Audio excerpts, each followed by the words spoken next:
Olá, você está no canal Fé em Audiobook. Eu sou Dani Mendes e hoje vamos iniciar a leitura do livro Cristo, Sabedoria, Justiça, Santificação, Redenção, de George Whitefield. Mas vós sois dele, em Cristo Jesus, o qual se nos tornou da parte de Deus sabedoria e justiça, e santificação e redenção. 1 Coríntios 1:30. De todos os versículos na Bíblia, esse que agora li para vocês é, acredito, um dos mais compreensivos. Que boas novas ele traz aos crentes! Com que privilégios preciosos os crentes foram dotados! Como eles aqui são levados à fonte de todos esses privilégios, quero dizer, o amor eterno de Deus Pai. Mas vós sois dele, em Cristo Jesus, o qual se nos tornou da parte de Deus sabedoria e justiça, e santificação e redenção. Sem fazer referência ao contexto, a partir dessas palavras, farei o seguinte. Primeiro, indicarei para vocês a fonte de onde fluem todas aquelas bênçãos das quais os eleitos de Deus participam em Jesus Cristo, o qual se nos tornou da parte de Deus. Segundo, considerarei quais são essas bênçãos: sabedoria e justiça e santificação e redenção. Em primeiro lugar, quero indicar que a fonte da qual fluem todas aquelas bênçãos das quais os eleitos de Deus participam em Jesus, o qual se nos tornou da parte de Deus, é o Pai. É dele que se fala aqui. Não quer dizer que Jesus Cristo não seja também Deus, mas Deus Pai é a fonte da deidade. E, se consideramos Jesus Cristo no seu papel de mediador, Deus Pai é maior do que ele. Havia um pacto eterno entre o Pai e o Filho. Fiz aliança com o meu escolhido e jurei a Davi, meu servo. Ora, Davi era um tipo de Cristo, com quem o Pai fizera uma aliança, estabelecendo que se ele obedecesse e sofresse, tornando-se um sacrifício pelo pecado, ele veria sua posteridade e prolongaria os seus dias, e a vontade do Senhor prosperaria nas suas mãos. A esse concerto, nosso Senhor se refere naquela oração gloriosa registrada no capítulo 17 de João, e por isso ora pedindo, ou mesmo reivindicando, com plena segurança, todos aqueles que lhes foram dados pelo Pai. Pai, a minha vontade é que onde eu estou estejam também comigo os que me deste. Por essa mesma razão, o apóstolo irrompe em louvores a Deus, ao Pai de nosso Senhor Jesus Cristo, pois ele amou os eleitos com um amor eterno, ou, como nosso Senhor o expressou, antes da fundação do mundo.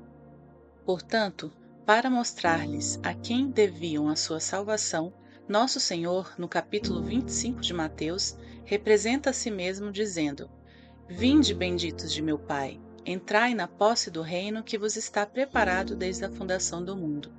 Da mesma forma, respondendo à mãe dos filhos de Zebedeu, ele diz: Não me compete concedê-lo, é, porém, para aqueles a quem está preparado por meu Pai.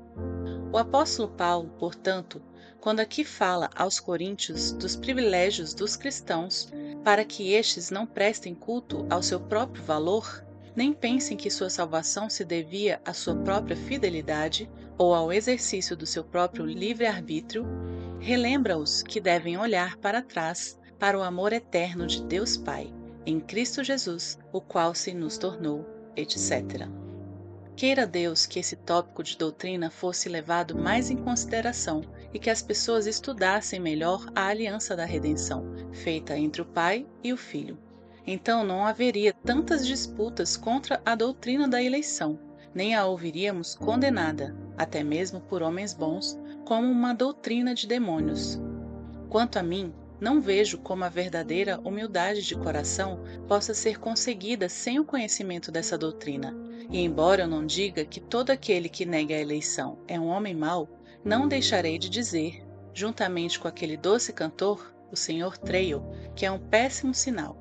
Acho que tal homem, seja quem for, realmente não conhece a si mesmo, pois se negarmos a eleição, estamos, pelo menos em parte, gloriando-nos em nós mesmos. A nossa redenção, no entanto, foi realizada de tal maneira que nenhuma carne pode se gloriar na presença divina. Por isso é que o orgulho do homem se opõe a essa doutrina, porque, segundo ela, especificamente, aquele que se gloria deve gloriar-se somente no Senhor. Mas o que direi?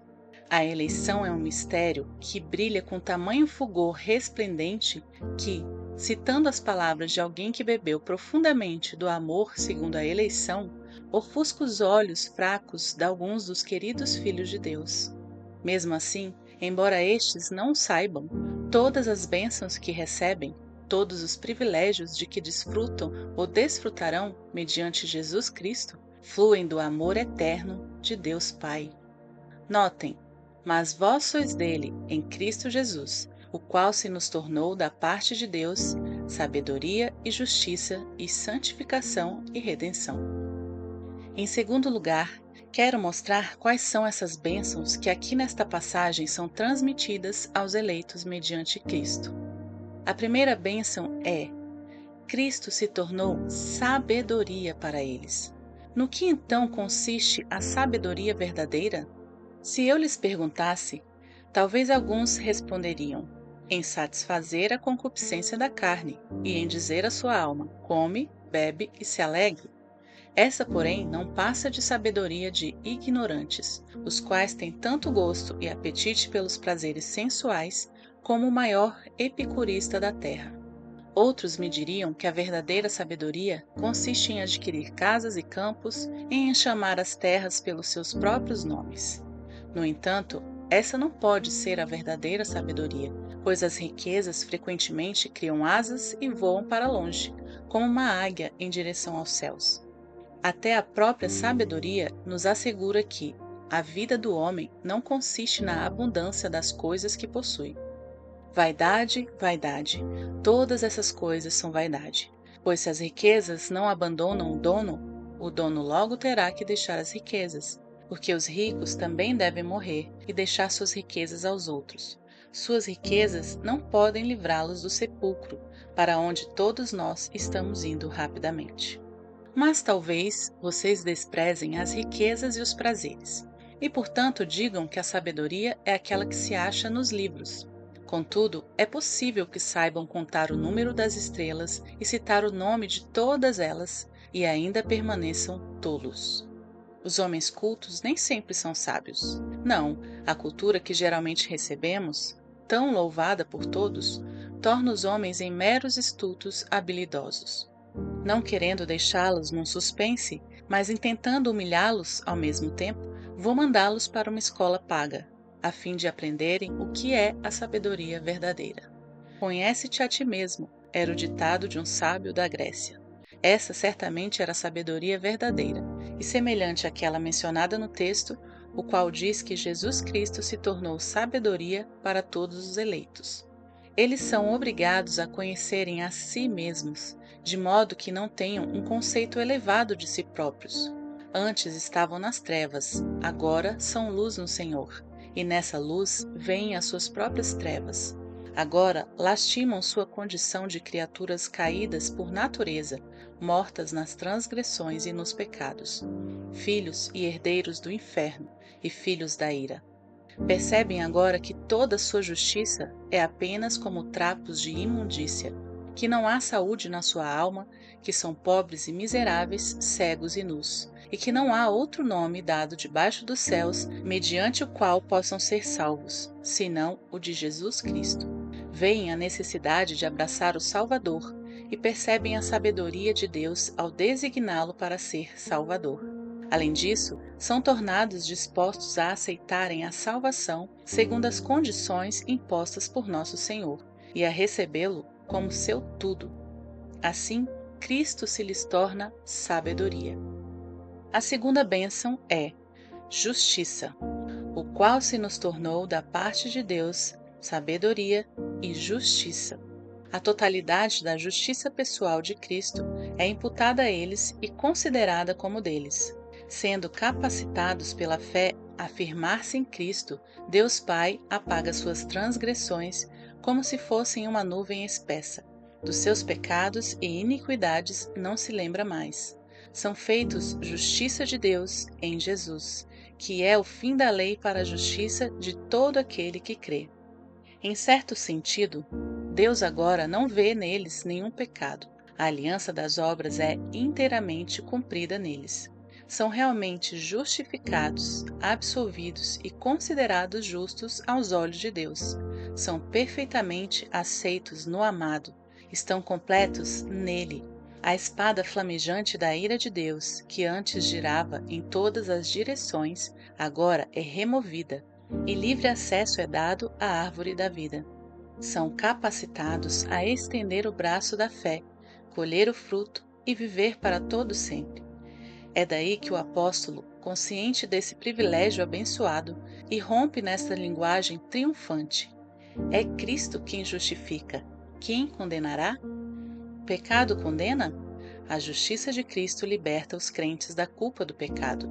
Cristo é seu Salvador e se tornou uma propiciação pelos seus pecados.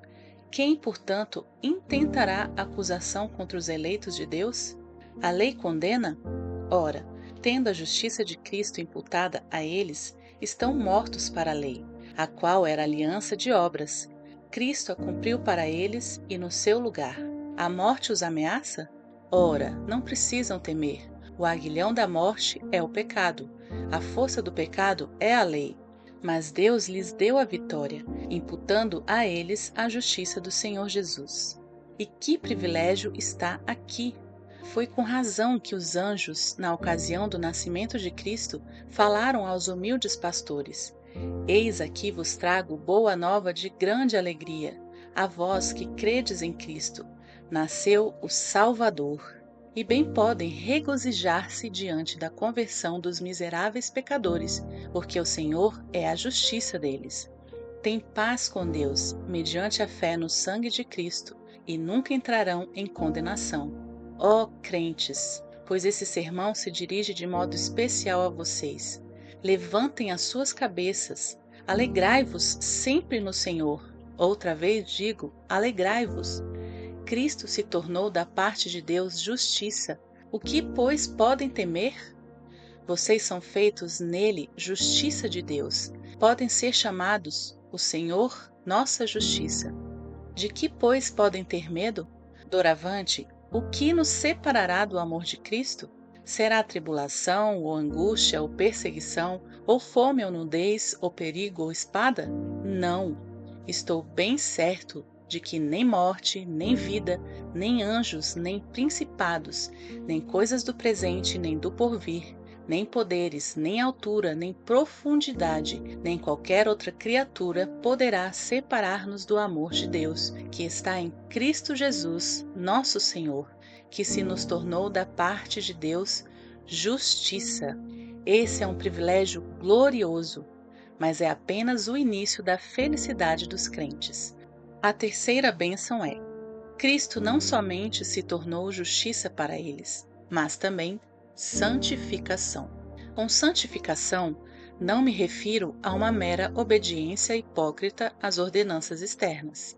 Embora os cristãos bem informados considerarão seu dever e privilégio constantemente atender a todas as ordenanças exteriores. Não quero dizer com santificação uma simples reforma exterior, nem algumas convicções provisórias, nem um pouco de tristeza, porque um homem não santificado pode ter tudo isso. Mas com santificação, refiro-me a uma renovação total do homem. Pela justiça de Cristo, os crentes passam legalmente a ter vida. Pela santificação, são tornados espiritualmente vivos. Pela primeira, recebem o direito à glória, pela segunda, são tornados dignos da glória. Portanto, são santificados inteiramente em espírito, alma e corpo. Seus entendimentos, que antes eram escurecidos, agora se tornaram luz no Senhor, e suas vontades, antes contrárias à vontade de Deus, agora estão em harmonia com ela. Suas emoções agora se fixam nas coisas de cima, suas memórias agora estão cheias de coisas divinas, suas consciências agora são iluminadas, seus membros que antes eram instrumentos da impureza e da iniquidade, agora são instrumentos da justiça e da verdadeira santidade. Resumindo, são novas criaturas. As coisas velhas passaram, eis que se fizeram novas nos seus corações. O pecado já não tem domínio sobre eles. Estão libertos do poder do pecado, embora não da sua habitação e da sua existência. São santos tanto no coração quanto na vida, em todas as atividades. São feitos coparticipantes da natureza divina e de Jesus Cristo recebem graça sobre graça. Toda graça que há em Cristo é copiada e transcrita para suas almas. São transformados à sua semelhança. Ele está formado dentro deles. Habitam nele e ele habita neles.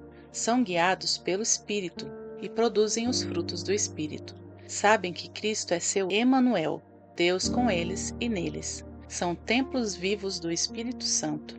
Sendo eles, portanto, uma habitação santa ao Senhor, a Trindade habita e anda neles, enquanto aqui na terra estão assentados com Cristo nos lugares celestiais, e por uma fé viva estão vitalmente unidos com Ele, seu cabeça. O Redentor, seu Criador, é o seu marido. São carne da sua carne, osso do seu osso. Falam e andam com Ele, assim como um homem fala e anda com seu amigo. Em suma, são um com Cristo, assim como Jesus Cristo e o Pai são um. Assim, Cristo se tornou santificação para os crentes. Oh, quão grande privilégio é esse, para serem transformados de feras em santos, e apesar de terem uma natureza diabólica, serem feitos coparticipantes da natureza divina, serem trasladados do reino de Satanás para o reino do Filho amado de Deus. Que bênção! Para serem despojados do velho homem, que é corrupto, e vestidos do novo homem, que é criado à semelhança de Deus na justiça e na verdadeira santidade. Que bênção indizível! Fico atônito ao contemplá-la. É com razão que o apóstolo exorta os crentes a se regozijarem no Senhor. Realmente tem motivo para regozijar-se sempre, sim, até mesmo no leito de morte, porque o reino de Deus está dentro deles. São transformados de glória em glória pelo Espírito do Senhor. Este bem pode ser um mistério humanamente falando, pois é um mistério até mesmo para o próprio homem espiritual, um mistério que não consegue sondar. Vocês não ficam frequentemente com os olhos ofuscados, ó filhos de Deus, ao contemplarem seu próprio brilho, quando a lâmpada do Senhor raia e seu Redentor levanta sobre suas almas a luz da sua bendita face? Vocês não ficam atônitos quando sentem o amor de Deus derramado nos seus corações pelo Espírito Santo e quando Deus estende o cetro dourado da sua misericórdia, convidando-os a pedir o que quererem e que lhes será dado? Aquela paz de Deus que guarda e governa o seu coração não excede os últimos limites do seu entendimento? E a alegria que vocês sentem não é indizível? Não é cheia de glória? Estou convicto que sim. E na sua comunhão secreta, quando o amor do Senhor se derrama nas suas almas, vocês estão inundados, ou, para usar a frase do apóstolo, cheios de toda a plenitude de Deus. Não estão prontos a exclamarem juntamente com Salomão: e será que o Senhor habitará mesmo com os homens? Como é que seremos assim teus filhos e filhas, ó Senhor Deus onipotente? Se vocês são filhos de Deus e sabem o que é ter comunhão com o Pai e com seu Filho, se vocês andam por fé e não por vista, tenho certeza de que esta é frequentemente a linguagem de seus corações. Mas olhe para frente e veja uma perspectiva ilimitada de felicidade eterna diante de você, ó crente. O que você já recebeu não passa de primícias, como o cacho de uvas trazido da terra de Canaã, somente uma fiança e penhor de coisas infinitamente melhores do porvir. A colheita é futura. A graça que você já recebeu será posteriormente absolvida pela glória. Seu grande Josué, o sumo sacerdote misericordioso, dará a você uma entrada abundante na terra da promessa, aquele repouso que aguarda os filhos de Deus, pois Cristo não somente se tornou da parte de Deus sabedoria, justiça e santificação para os crentes, e sim também a redenção. Mas antes de entrarmos na explicação e na contemplação desse privilégio, é necessário aprendermos duas coisas. Primeira, aprendamos qual o grande erro daqueles escritores e clérigos que, apesar de falarem na santificação e na santidade interior, como realmente às vezes falam, embora de modo desconexo e superficial, geralmente a consideram a causa da nossa justificação, em vez de considerá-la o efeito. Dele sois vós em Cristo Jesus, o que se nos tornou da parte de Deus sabedoria e justiça, e depois santificação. Ora, a justiça de Cristo, ou aquilo que tem feito em nosso lugar, é a causa única da nossa aceitação diante de Deus e de toda a santidade operada em nós. É nessa justiça, e não na luz interior, nem em qualquer coisa operada dentro deles, que os miseráveis pecadores devem procurar a justificação à vista de Deus, por causa da justiça de Cristo exclusivamente, e não por causa de alguma coisa operada em nós, é que Deus nos contempla com favor. Na melhor das hipóteses, a nossa santificação não está completa nesta vida. Embora estejamos libertos do poder do pecado, não estamos libertos da sua existência dentro de nós. No entanto, não somente o domínio do pecado, como também sua existência em nós, é proibida pela lei perfeita de Deus, pois não está escrito: tu não condenarás a cobiça, e sim, não cobiçarás. Por conseguinte, enquanto o princípio da cobiça permanecer em nosso coração no mínimo grau, embora doutra forma sejamos considerados santos, não poderemos esperar a aceitação diante de Deus. Devemos, primeiramente, procurar uma justiça fora de nós, a saber, a justiça de nosso Senhor Jesus Cristo. É por essa razão que o apóstolo a menciona e a coloca antes da santificação nas palavras do texto. E quem pregar qualquer outra doutrina não prega a verdade conforme ela está em Cristo Jesus. Segunda, aprendamos que os antinomianos e os hipócritas formais podem ser refutados, isto é, aqueles que falam de Cristo sem ter havido uma obra de santificação operada dentro deles. Sejam quais forem as suas pretensões, o Senhor não é justiça deles, sendo que Cristo não está neles e não tem nenhuma esperança bem fundamentada da glória. Embora a santificação não seja a causa da nossa aceitação por Deus, é o efeito dela, o qual se nos tornou da parte de Deus justiça e santificação. Portanto, aquele que realmente está em Cristo é nova criatura. Não se trata de voltar para uma aliança de obras, na qual perscrutamos nosso coração, e vendo que este é transformado e renovado, daí formar uma certeza consoladora e bem fundamentada da segurança de nosso estado. Não, mas as Escrituras nos ensinam o seguinte: pelos frutos que produzimos, devemos julgar se já realmente participamos do Espírito de Deus ou não. Sabemos, diz João, que passamos da morte para a vida porque amamos os irmãos. E por mais que falemos da justiça de Cristo e exclamemos contra os pregadores legalistas, se não somos santos no coração e na vida, se não somos santificados nem renovados em nossa mente pelo Espírito, enganamos a nós mesmos e não passamos de hipócritas formalistas, pois não devemos separar o que Deus juntou. Devemos conservar o caminho intermediário entre os dois extremos. Não insistir tanto no Cristo exterior a ponto de excluir o Cristo interior, como evidência de pertencermos a Ele e como preparativo para a felicidade futura. Por outro lado, nem depender tanto da justiça ou santidade operada em nós, a ponto de excluir a justiça de Cristo fora de nós. A quarta bênção é redenção. Cristo se tornou redenção. Este é o último elo da corrente dourada dos privilégios dos crentes. Diante disso, devemos levantar muito alto os nossos olhos, porque a sua parte superior, tal como a escada de Jacó, chega até ao céu, para onde subirão todos os crentes e serão colocados à destra de Deus, o qual se nos tornou da parte de Deus sabedoria e justiça e santificação e redenção. Esta é de fato uma corrente de ouro, e o que é melhor de tudo, nenhum elo poderá ser separado dos demais. Se não houvesse outro texto no livro de Deus, só este bastaria para provar a perseverança final de todos os crentes verdadeiros. Pois nunca Deus justificou um homem sem o santificar, nem santificou alguém que não redimiu e glorificou completamente. Não. Quanto a Deus, seu caminho e sua obra são perfeitos. Ele sempre continuou e terminou a obra que começou.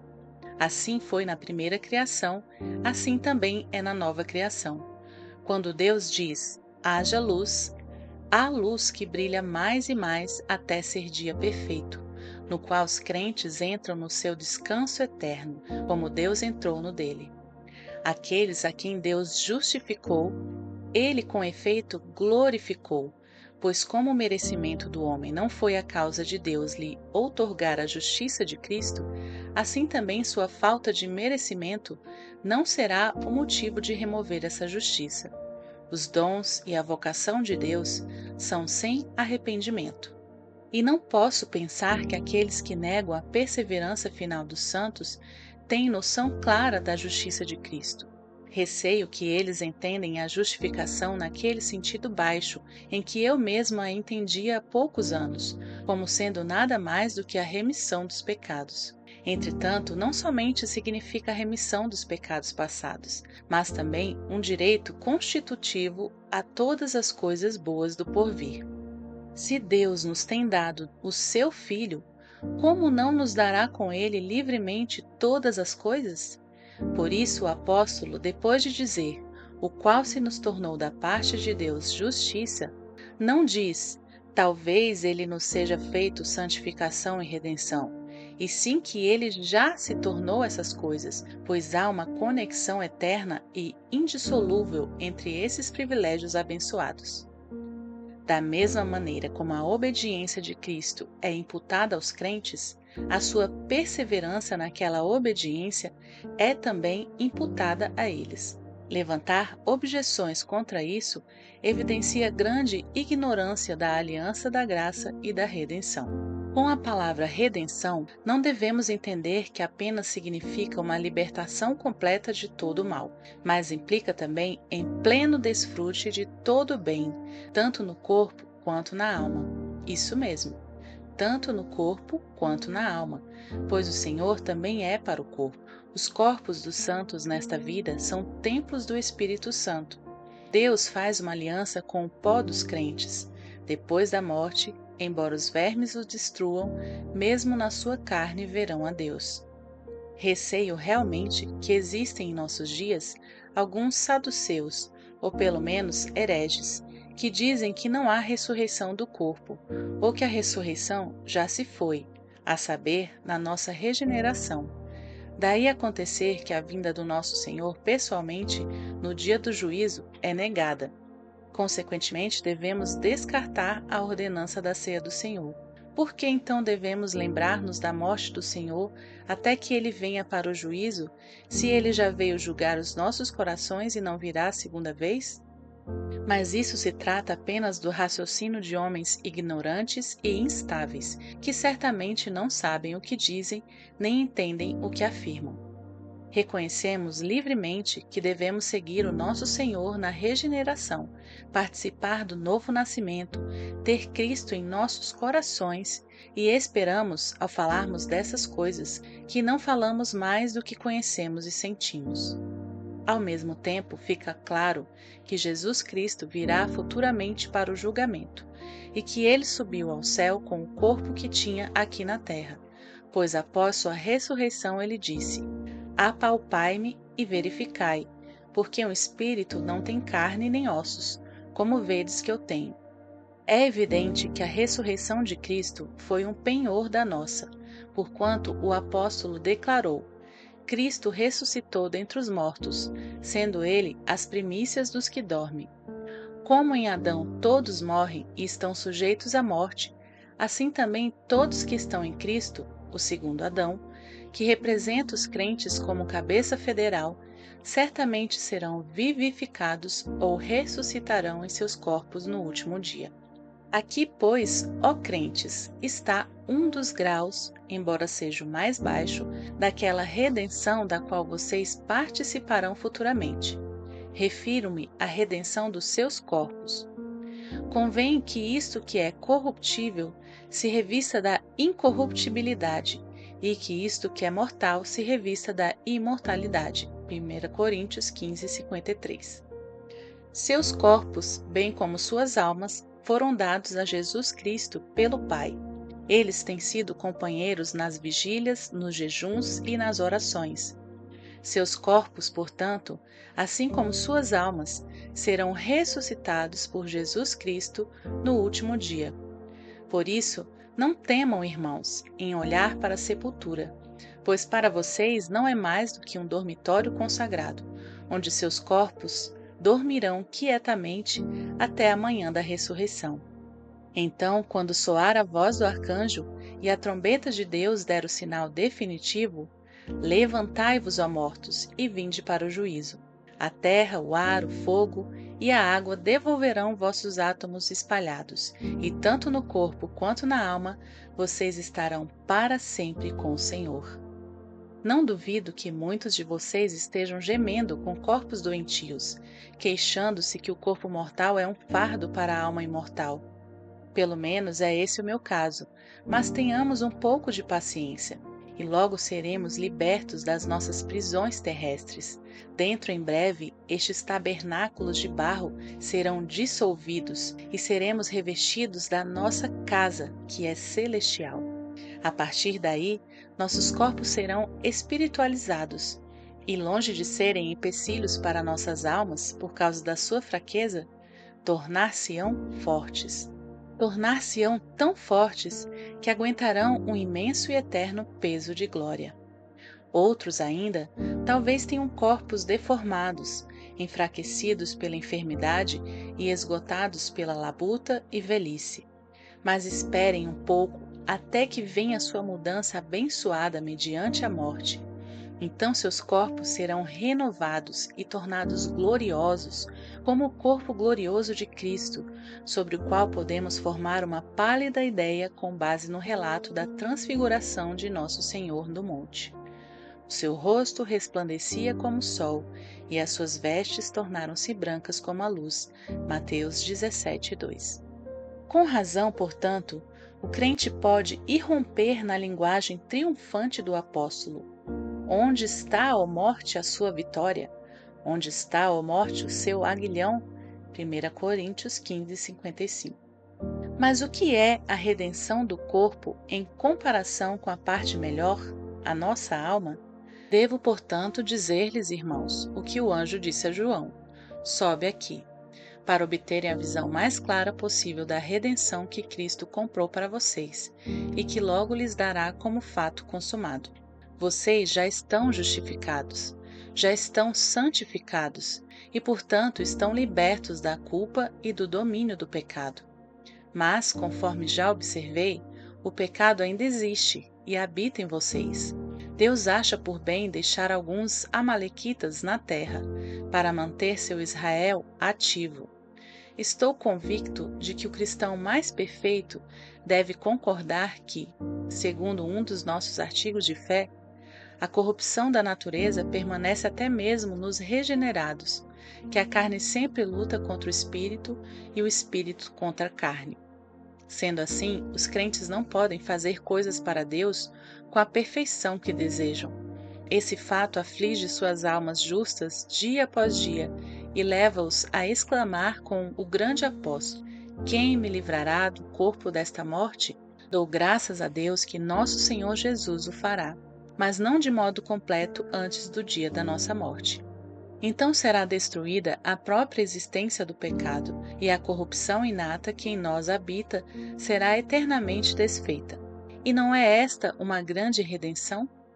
Tenho certeza que os crentes assim a consideram, pois não há nada que mais entristece o coração de um filho de Deus do que os restos do pecado que nele habita. Demais isso, os crentes frequentemente sentem pesar por causa de numerosas tentações. Deus acha que é necessário e bom que eles sejam assim, e embora sejam altamente favorecidos e imersos na comunhão com Deus, até mesmo ao terceiro céu, ainda assim um mensageiro de Satanás é frequentemente enviado para esbofeteá-los, para não ficarem ensoberbecidos com a abundância das revelações. Mas não fiquem abatidos, nem tenham a mente desfalecida, pois aproxima-se o tempo da sua redenção completa. No céu, o maligno cessará de perturbar vocês e suas almas abatidas desfrutarão do repouso eterno. Os dardos inflamados de Satanás não podem alcançar aquelas regiões de bem-aventurança. Satanás nunca mais voltará para apresentar-se juntamente com os filhos de Deus, nem para perturbá-los, nem para acusá-los, depois do Senhor Jesus Cristo fechar a porta. Dia após dia, suas almas justas são afligidas diante da conversa ímpia dos transgressores. Agora o joio cresce no meio do trigo. Os lobos aparecem vestidos como ovelhas, mas a redenção mencionada no texto libertará suas almas de todas as ansiedades decorrentes de tais coisas. A partir de então, vocês desfrutarão de uma perfeita comunhão de santos. Nada que é impuro ou profano entrará no Santo dos Santos, que lhes é preparado lá em cima. De todas as formas do mal, vocês serão libertos, quando a sua redenção for aperfeiçoada no céu. Não somente isso, também entrarão no pleno gozo de todo o bem. É verdade que nem todos os santos terão o mesmo grau de felicidade, mas todos serão tão felizes quanto seu coração possa desejar. Crentes, vocês julgarão os anjos maus e terão conversação familiar com os anjos bons. Vocês se assentarão juntamente com Abraão, Isaque, Jacó e todos os espíritos dos justos aperfeiçoados.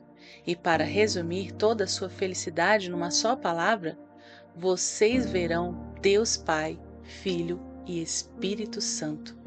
E ao verem a Deus, ficarão cada vez mais semelhantes a Ele e passarão de glória em glória para toda a eternidade.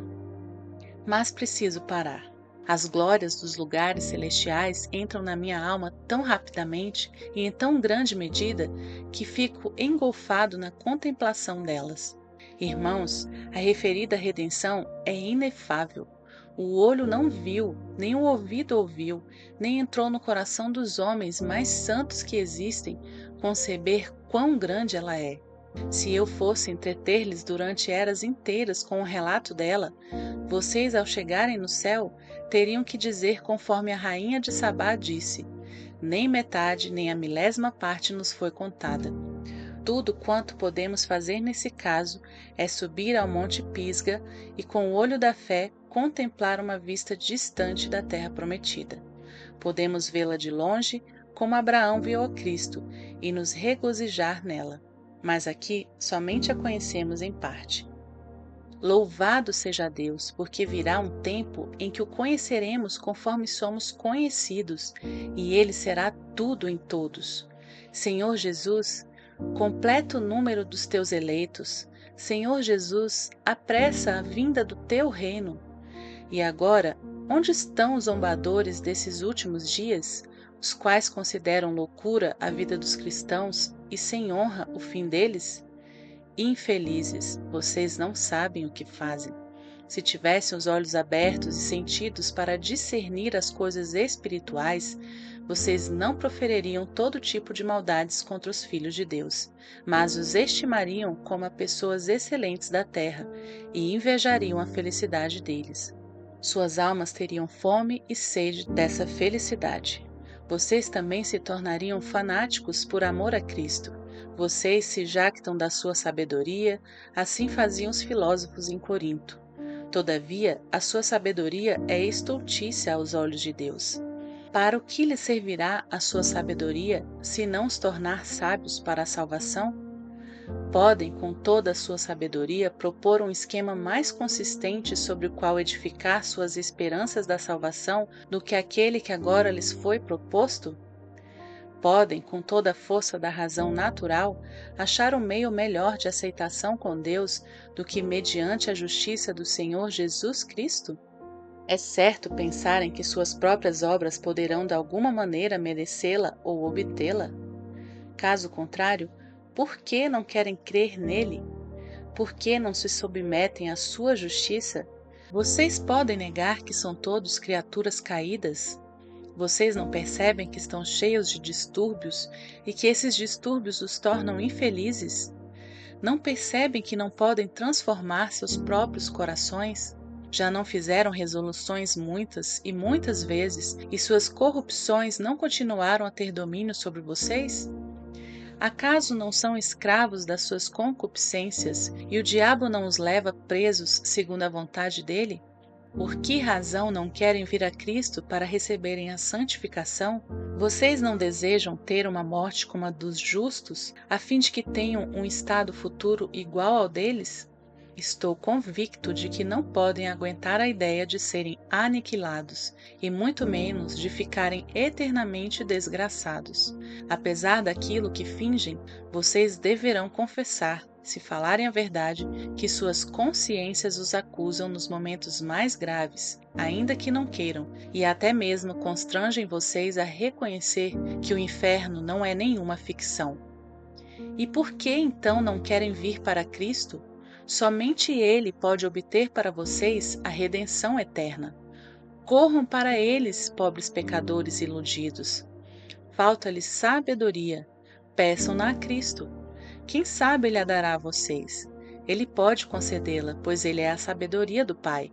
É aquela sabedoria que foi desde a eternidade. Vocês não possuem justiça. Recorram a Cristo, portanto. Ele é o fim da lei para a justiça de todo aquele que crê. São ímpios, fujam para o Senhor Jesus.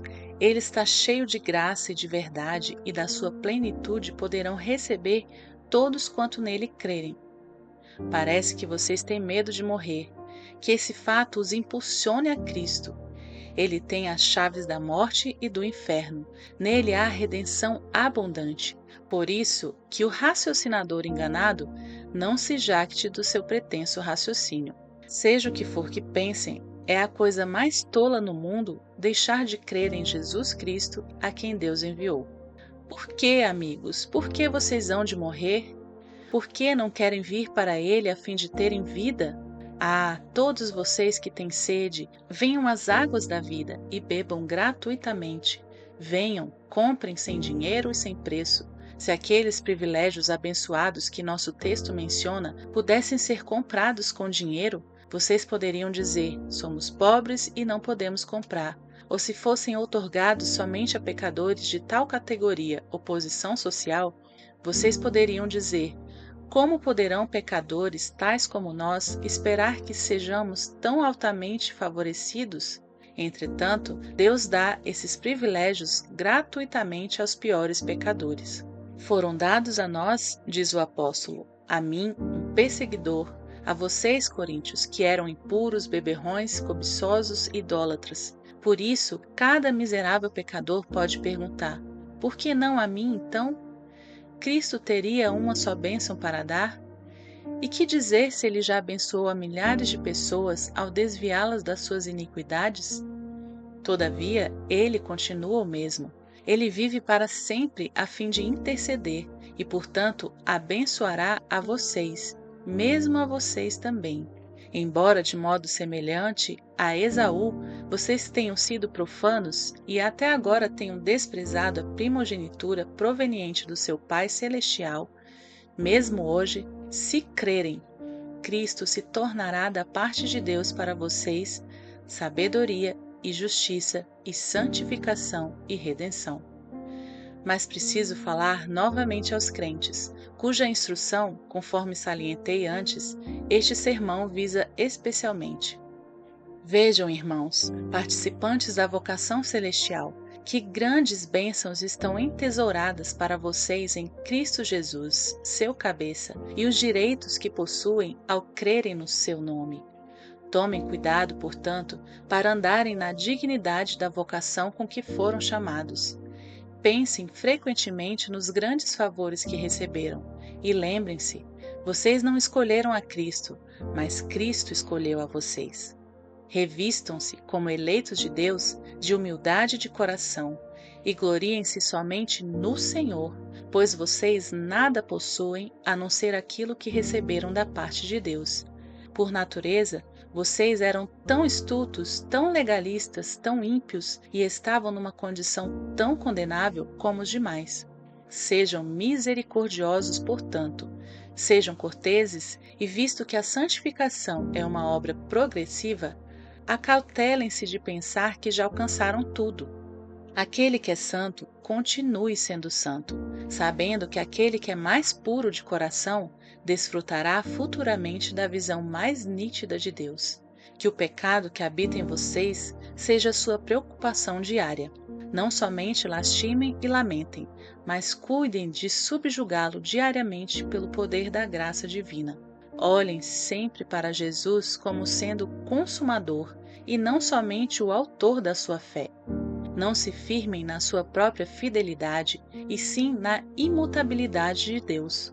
Cuidem em não pensar que vocês estão firmes pelo poder do seu próprio livre-arbítrio. O amor eterno de Deus Pai deve ser a única esperança e consolo que vocês têm. Que esse amor os sustente em todas as provações. Lembrem-se de que os dons e a vocação de Deus são sem arrependimento, que Cristo, tendo amado vocês, os amará até o fim, e que isto constranja vocês à obediência e os faça anelar por aquele tempo abençoado, quando ele será não somente sua sabedoria, justiça e santificação, mas também sua redenção completa e eterna. Glória a Deus nas alturas. E aqui nós encerramos mais um audiobook. Espero que você tenha sido edificado. Que Deus te abençoe e até a nossa próxima leitura.